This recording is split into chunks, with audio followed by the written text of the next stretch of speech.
عورت مرد سے کہا کما کے لاؤ، عورت سے کہا گھر میں بیٹھو، تو گھر میں فارغ بیٹھو، کیا کرو گھر میں؟ کیا کرنا ہے گھر میں بیٹھ کر؟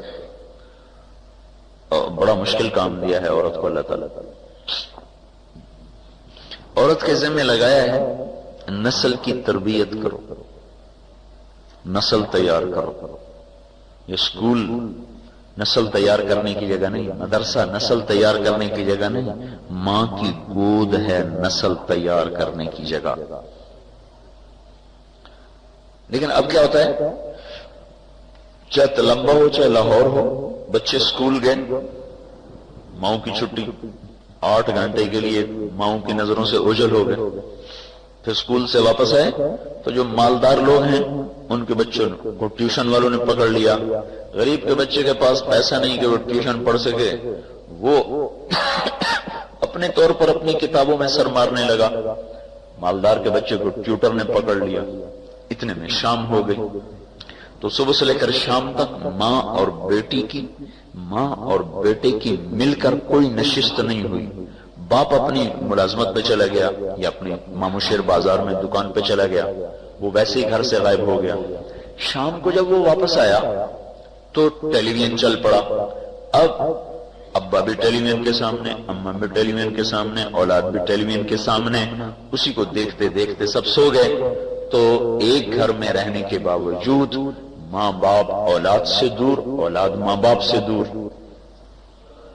پتہ ہی نہیں ہماری اولاد میں کیا جذبے پیدا ہو رہے ہیں۔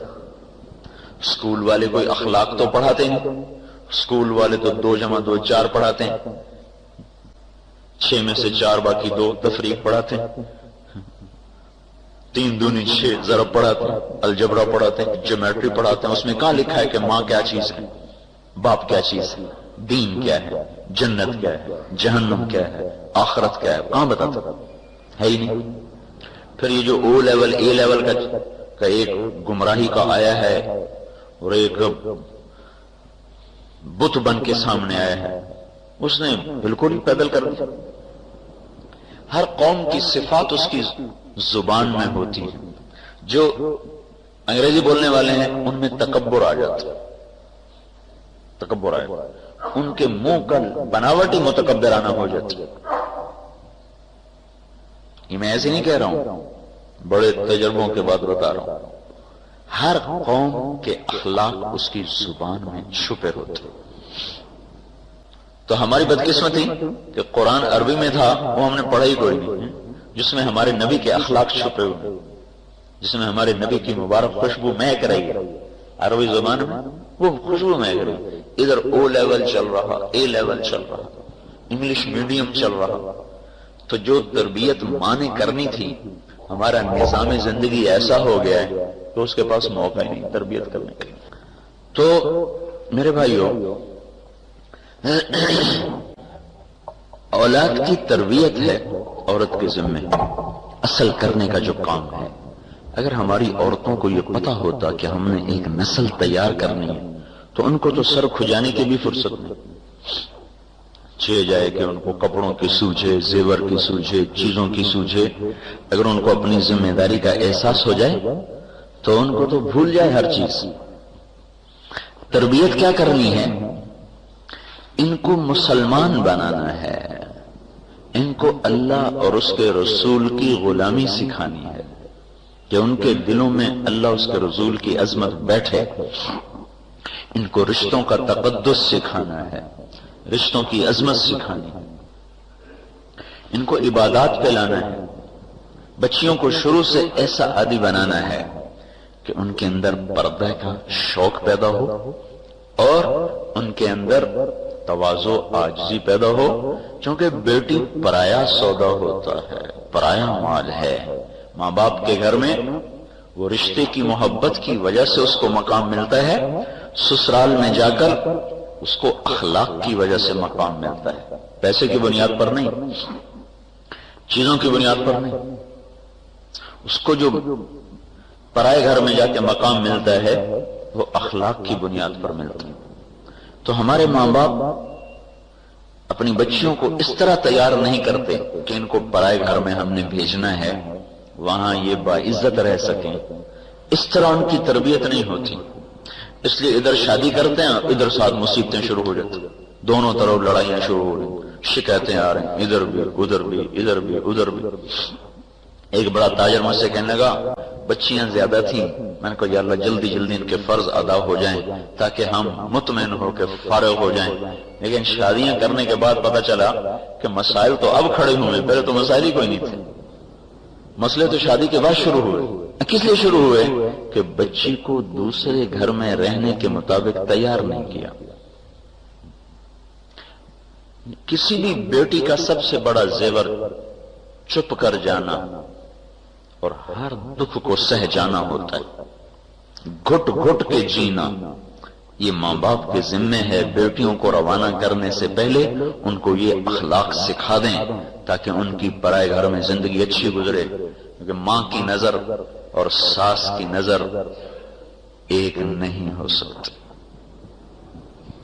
جیسے مشرق اور مغرب آپس میں نہیں مل سکتے، ساس اور ماں کی نظر ایک نہیں ہو سکتی، کتنا ہی کوئی دعویٰ کرے نہیں ہو سکتا،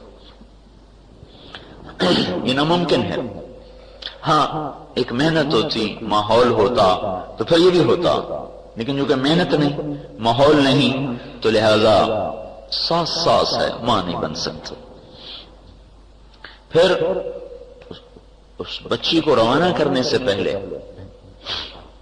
اسے چھوٹا بننا سکھایا جاتا، اسے جھکنا سکھایا جاتا، اسے پسنا سکھایا جاتا، اسے مٹنا سکھایا جاتا، اللہ کی رضا کے لیے، وہ اپنا مقام پیدا کرنے کے اللہ کی رضا کے لیے۔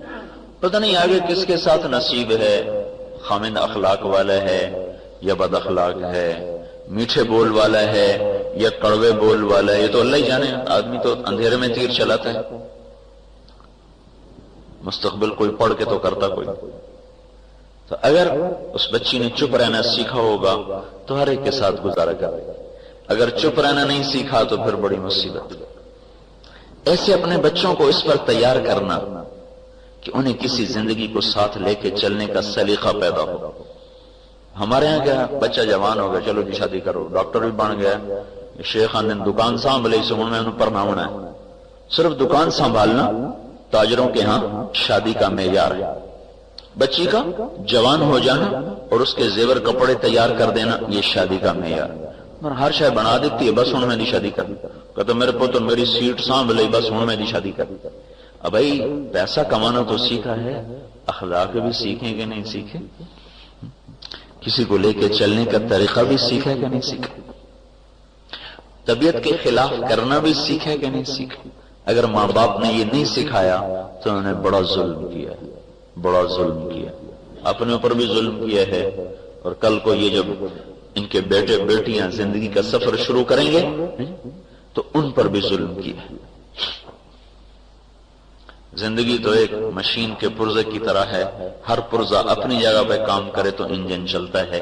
گراریاں نہیں دیکھتے جب گھومتی ہیں تو ہر گراری دوسرے کے لیے جگہ چھوڑتی ہے، تو تب جا کر گراریاں گھوم کر وہ پہیے کو گھماتی ہیں اور انجن کو گھماتی ہیں۔ اگر گراریاں پھنسنا شروع کر دیں، جہاں ایک کھڑی ہو کہ میں بھی یہاں کھڑی، تو سارا انجن ٹوٹ کے پرزے پرزے ہو جائے گا۔ جگہ چھوڑنا سکھایا جائے، جھکنا سکھایا جائے، دبنا سکھایا جائے، چپ رہنا سکھایا جائے، اللہ سے مانگنا سکھایا جائے۔ یہ اتنا مشکل کام ہے کہ نہ ماں کو فرصت ہے نہ باپ کو فرصت ہے، ماحول نہیں، رواج نہیں، ڈاکٹر بن گیا شادی کرو، تاجر ہو گیا شادی کرو، ذمہ دار سنبھال لیا شادی کرو، بچی کا زیور تیار، کپڑے تیار، شادی کرو، اخلاق تیار ہو گئے، اس کو دل کا زیور دے دی، اللہ کا تعلق، اللہ کی محبت، زبان کا زیور دے دیا، لہجے کی مٹھاس، بات میں تواضع اور عاجزی، اس کو ماتھے کا زیور دے دیا، جھومر، جھومر نہیں، سجدوں کا نشان ہے ماتھے کا زیور۔ یہ بڑا مشکل کام تھا جو عورت کے ذمہ تھا، نہ مردوں کو یاد رہا نہ عورتوں کو یاد رہا، اپنی مرضی پہ چلنے کا نا دستور بن گیا، اپنی مرضی پوری کرنے کا۔ لہذا ماں سگی ماں بیٹی کو کہہ دے یہ نہ کرو اور اس کی طبیعت نہ ہو تو اس کے ماتھے پہ بل پڑ جاتا. جن ماؤں نے جنا انہی ماؤں سے سینگ پھنسا کے کھڑی ہو جاتی ہیں بیٹیاں کہ میری مرضی کیوں نہیں پوری ہو رہی. حالانکہ ایک شخص نے آ کر کہا جی میں نے اپنی ماں کو سر پہ کندھے پہ بٹھا کے حج کرایا تو میری ماں کا حق ادا ہو گیا. تو آپ نے کہا ایک رات اس نے جو تیرا پیشاب صاف کیا تھا اس ایک رات کا بھی حق ادا نہیں, اس ایک رات کا بھی حق ادا نہیں. تو چونکہ ہم اپنی اولاد کو اس طرح اٹھاتے نہیں ہیں کہ اپنے ماں باپ کے سامنے وہ جھکنا سیکھیں, ان کی ہر جائز ناجائز پوری کر رہے کہ ہم اپنے بچوں کو خوش دیکھنا چاہتے ہیں. آپ اپنے بچوں کے لیے کانٹے بکھیرے ہیں, کانٹے, انہیں اپنی طبیعت کو دبانا سکھائیں, انہیں اپنے مزاج کے خلاف چلنا سکھائیں. زندگیاں آباد ہو جاتی, گھر آباد ہو جاتے. گھروں کی آبادی کا تعلق پیسے سے نہیں ہے, شکل و صورت سے نہیں ہے, گھروں کی آبادی کا تعلق اچھے اخلاق سے. کہ ایک نوجوان کتنی طاقت رکھتا ہے اپنی زبان کو روکنے کی, ایک لڑکی کتنی طاقت رکھتے اپنی زبان کو روکنے کی. جو اپنی زبان کو روک لیں گے ان کی زندگی خوشگوار ہو جائے. لیکن یہ ماں باپ نے سکھانا تھا, وہ سکھایا نہیں.